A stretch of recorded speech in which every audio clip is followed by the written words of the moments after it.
All right, hello everybody. Welcome to the first video on my YouTube channel. For my first video, I'm going to be doing my 2020 NBA playoff predictions since the playoffs start tomorrow. So up first in the East, we have the Bucks and the Magic. This should be an easy series for Milwaukee to win. Maybe a sweep, maybe 5 games, nothing more than 5 games. They'll handle the Magic pretty easily. The Magic are decimated. They don't have Jonathan Isaac, who got hurt with that unfortunate injury. I think it was an ACL tear. And then the Bucks are just so much better than Orlando, so they should win that series pretty easily. Also, Mo Bamba just left the bubble, so he won't be there for them. Next up, Miami and Indiana. I think this series could be really competitive, but since the Pacers aren't at full strength, they don't have Sabonis. He's one of their all-stars, 18 and 10 guy at the power forward spot. He's so good for them. He's so good down low in the post. He's unfortunately out. And Victor Oladipo at this point is a wild card. You don't really know what you're going to get from him on offense. And Malcolm Brogdon has had a down year compared to his 50, 40, 90 season in Milwaukee, even though the Pacers were still really good this year. I just think that Miami is they have the better shooters. They have Jimmy Butler, who's a veteran. He's a leader. He should be able to take them through this series, and they should win maybe in 6 games. But good season for the Pacers. I just don't see them winning in this first round matchup. So the next series, the Celtics and the Sixers, I have Boston winning. Boston just has too much star power for Philly to handle. Without Ben Simmons, who was already a liability from the perimeter. Philly wasn't a good shooting team from three anyway. And Joel Embiid just hurt his ankle. I'm pretty sure he's all healed, but still, you don't really know what you're going to get from him on a night-to-night basis. He could give you 30 points, 15 rebounds one night. Then the next night, he could decide that he's sick or whatever, he's hurt somehow, and he can give you 18 points and single-digit rebounds. And I don't really expect much of Tobias Harris in terms of stepping up and providing big offense, at least offense big, significant enough to beat Boston. So I think the Celtics should take this series. And then last in the Eastern first round, the Raptors and the Nets. Brooklyn has been really competitive all year, even without Kyrie Irving and KD all year. Even before the bubble, they were really competitive, still in the top 8. Joe Harris is a three-point sniper. I hope they find a way to keep him. And Dinwiddie, even though he didn't go to the bubble, they were still able to produce without him. Karis LeVert, you saw him in that last game against the Blazers. He was giving Portland problems all night long. But I just think the Raptors are better. They're deeper. They're healthier. And their Nick Nurse is a really good coach. He's probably going to be coach of the year, maybe, although Billy Donovan has a really good shot to win it for the Thunder. I think the Raptors should be able to take this series in the first round, even though Brooklyn is going to be a scary team to look out for next year when they're fully healthy. All right, and then up next, Milwaukee and Miami. This is going to be a really good series because the Bucks are number 1 in the league, but the Heat have seemed to have been able to have their number this season as they've beaten them twice, and they almost beat them the third time when they were up 23. But the Bucks found a way to come back and win that because Giannis was doing whatever he wanted in the paint, and Middleton scored 33 points. Chris Middleton is he's gonna be really huge for the Bucks these playoffs if he steps up and plays really well. I think they have a chance to win the whole thing because he's really the only guy I trust on their team who can get his own shot under pressure. He can create shots. Eric Bledsoe is their best playmaker, but I don't really view him as a guy who can get his own shot as good as Chris Middleton can. But I think Milwaukee should win this series because I don't see the Heat coming up with enough offense to beat the Bucks 4 times in a 7-game series.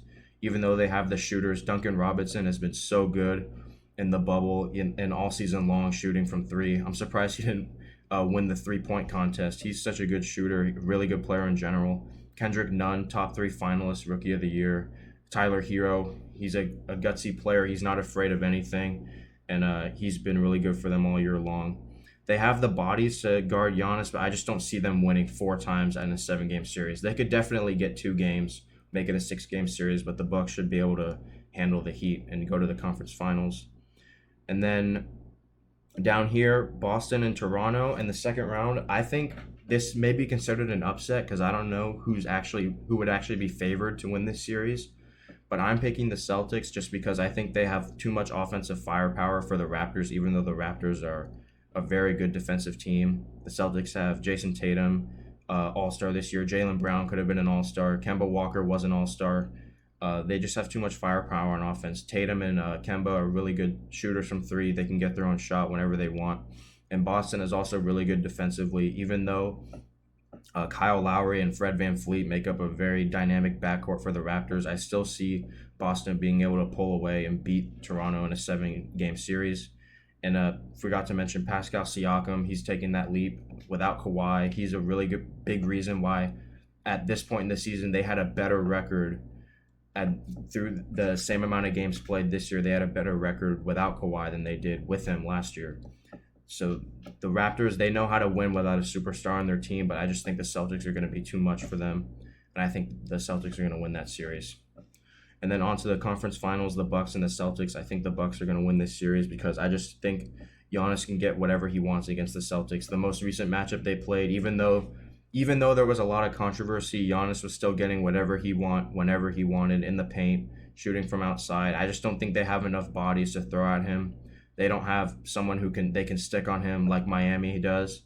If the Celtics had a Bam Adebayo who's really good at guarding Giannis, maybe they'd have a way better chance to win this series, but I just don't see someone being able to stop Giannis against someone on the Celtics being able to stop Giannis in the conference finals, and I think the Bucks will be able to win that series and go to the finals. All right, so down here, I'm going to start from the bottom in the West, the 2-7 matchup with the Clippers and the Mavericks.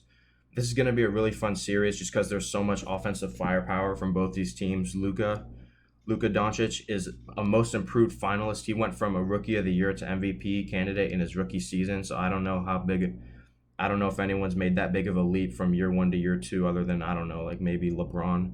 So he's been really good this year. Kristaps Porzingis coming off his ACL injury. He started out shaky, but he got really good as the season progressed, and he is averaging almost 30 points per game in the bubble. So he's been really good for Dallas this year, and they're going to form a really good duo in the future. But I just think the Clippers will be too much. Kawhi and PG, their perimeter defense. Doc Rivers, I think, is a better coach than Rick Carlisle, even though Carlisle's a really good coach.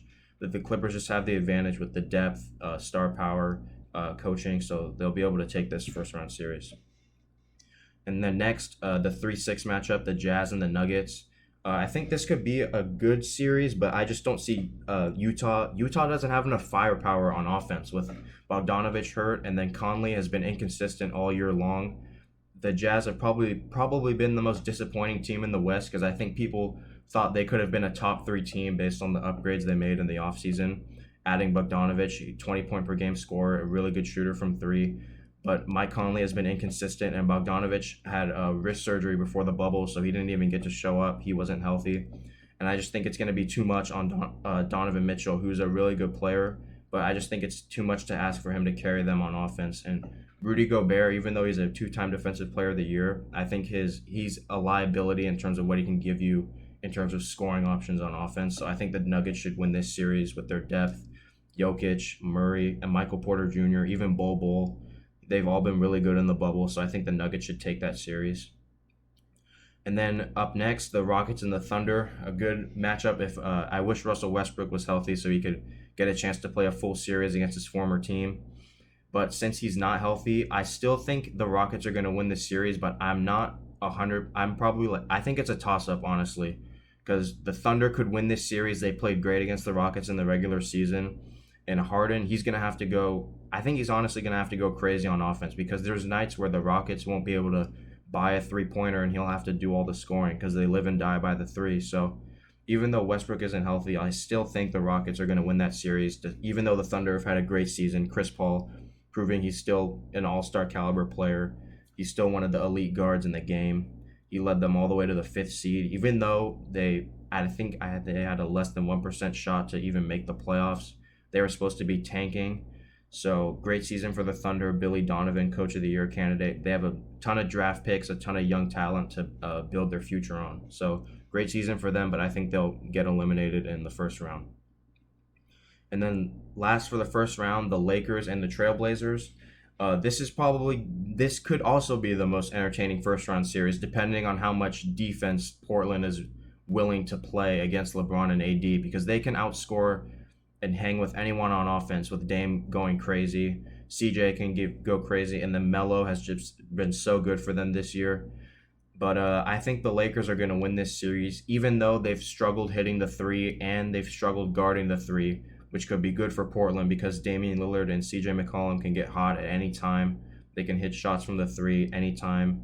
So they can make it really competitive, but I just think the Lakers are going to win and they will move on. Even though Damian Lillard and the Blazers played really well in the bubble, they said that they're not going to play. Damian said that he didn't want to play if his team didn't have a shot. So he got his shot and he made the most of it and he made the playoffs. So if they win, it'll be a really great story, but I don't think they will. So starting in the second round, the Denver Nuggets and the LA Clippers. I think this could be a good series. These two teams are very deep, very well coached. But I just think Denver not having home court advantage in the bubble is really going to hurt them because they're young and inexperienced. Since they play in Denver, they rely on that high altitude. It's home court advantage for them because they're used to it and other teams aren't used to it. So I think not having home court hurts them the most out of anyone in the playoffs. And I just think the Clippers are better than them. Kawhi, PG, Patrick Beverly, Lou Williams. I haven't talked about Lou Williams yet. He's so good off the bench. He could start on any team in the league. So I just think they're going to be too much for the Nuggets. Even though Denver can make it competitive, they could probably make it 6 games, but I just don't see them winning. And then for the conference finals, the Lakers and the Clippers, I think that's going to be the conference finals matchup, the most anticipated matchup probably all season. We've been waiting literally over a year now for this matchup after Kawhi and PG were announced they were going to be playing for the Clippers in July. It's been over a year. We've been waiting for this for so long, and I think the Clippers are going to win it because I think they have the better team. They're better on offense, they're better on defense, even though LeBron is going to do everything he can and AD can do everything he can. Because I think AD could go crazy against the Clippers because they don't really have an answer for him. But honestly, I think he's become one of those players where it's like, imagine if he was able to play that well every night. So I think the kryptonite for AD is himself. He takes himself out of games. Sometimes he's not really in it. And I think that hurts the Lakers because that puts too much of a load on LeBron for a team where when he's not on the floor, they basically don't know how to run an offense. So I think the Clippers are going to win that series. It'll be really close and competitive, but I just have the Clippers winning. And then last but not least, the NBA Finals, Clippers-Bucks, great matchup. And then I think it'll be great storylines for both teams. Giannis is playing in his first finals, probably going to be back-to-back MVP, winning back and making his first finals. And if he wins it, that would be crazy. Kawhi back in his back in the NBA Finals. PG making his first finals as a pro.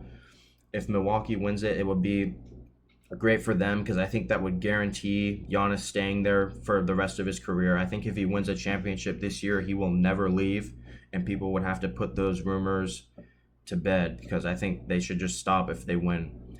And then the Clippers, Kawhi could be the first player in league history to win 3 rings and 3 finals MVPs with 3 different teams. And I think it could be a great matchup, but I think the Clippers are going to win just because I think Kawhi and PG is going to be too much for Milwaukee. And I don't know if Chris Middleton is going to be able to help Giannis in terms of the scoring department. And he's going to have to be able to do that even in the second and third round. So I don't know if he's going to get burnt out or what, but I just don't see. I trust the Clippers supporting cast more than I do the Bucks supporting cast, and that's ultimately the reason why I think the Clippers are going to win this series, probably in 6 or 7 games. But it's going to be, even if Milwaukee loses, great season for them. Giannis back-to-back MVP, and maybe he can win it sometime. I don't know. Let me know in the comments whether you think he should leave Milwaukee if they don't win it. I don't think he necessarily should because I think he'll have a chance to win another one. It's just going to take him some time as his game continues to develop. So, but yeah, to conclude, I think the Clippers are going to win the championship, and it should be a really fun playoffs. Thanks for watching. Subscribe, leave a like, share the video, and let me guys know what you think about my predictions.